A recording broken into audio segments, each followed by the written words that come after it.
रात के सन्नाटे में जब पूरा घर गहरी नींद में था, तब एक राक्षस ने रिश्तों की सारे हदें पार कर दी।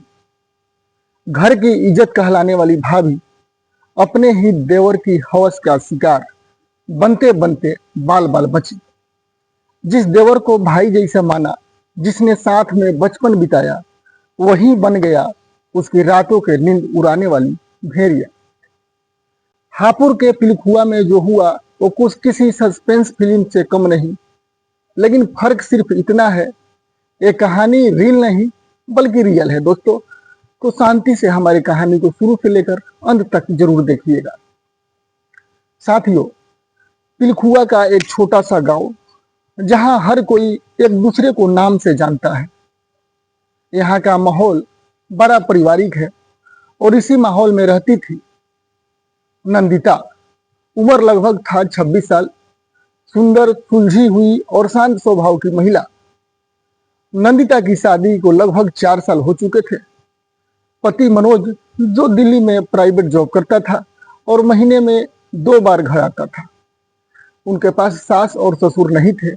घर में सिर्फ था देवर, जिसका नाम था विकी। उसकी उम्र महज 22 साल था, लेकिन पढ़ाई में कमजोर और आदतों से थोड़ा बिगड़ा हुआ था।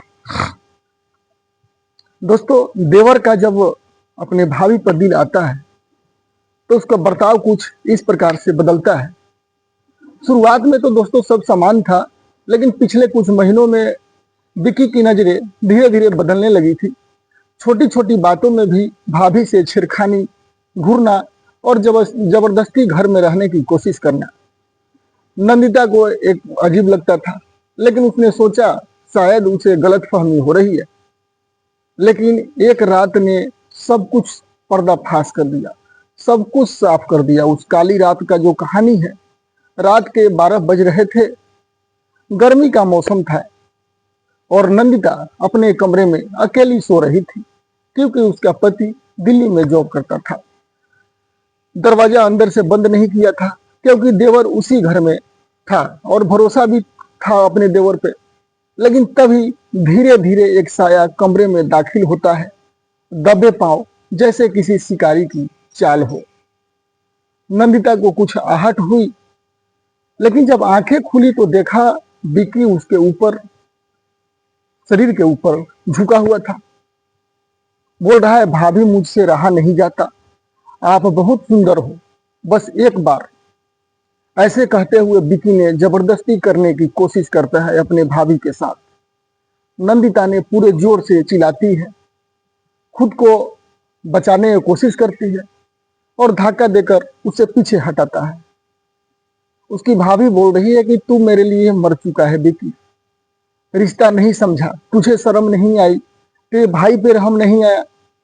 लेकिन विकी ने गुस्से में कहा, अगर किसी को बताया तो मैं तुझे जान से मार दूंगा, कोई तुझ पर यकीन भी नहीं करेगा।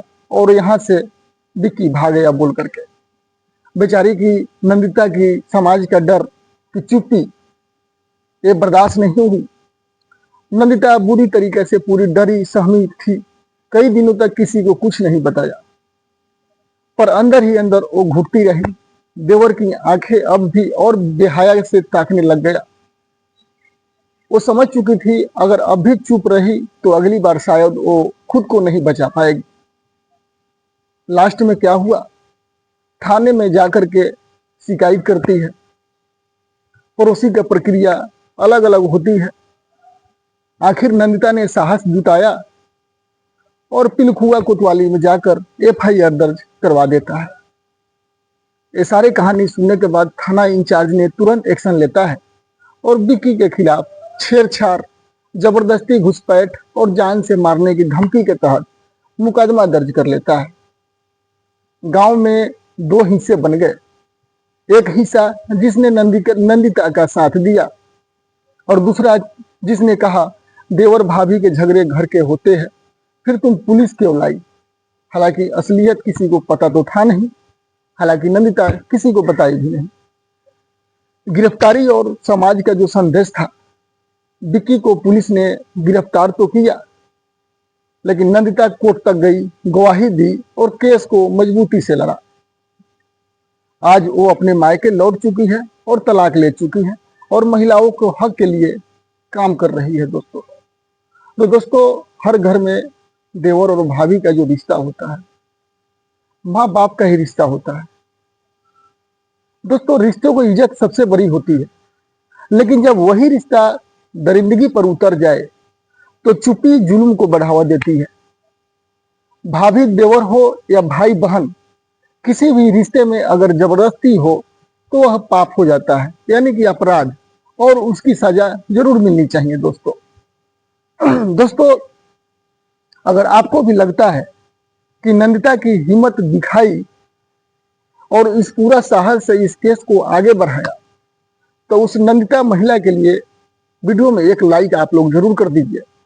आपके आसपास भी कोई इस तरह की दहशत झेल रहा है तो वीडियो उनके लिए जरूर शेयर करें। और ऐसे ही सच्ची घटनाओं को सुनने के लिए दोस्तों क्राइम आप तक को सब्सक्राइब कर लीजिए, क्योंकि दोस्तों हम लाते हैं सच्चाई का वो चेहरा जिनसे समाज अक्सर मुंह मोड़ लेता है। दोस्तों, कहानी कैसा लगा आप लोग को, कृपया आप हमें कमेंट बॉक्स में जरूर बताइएगा।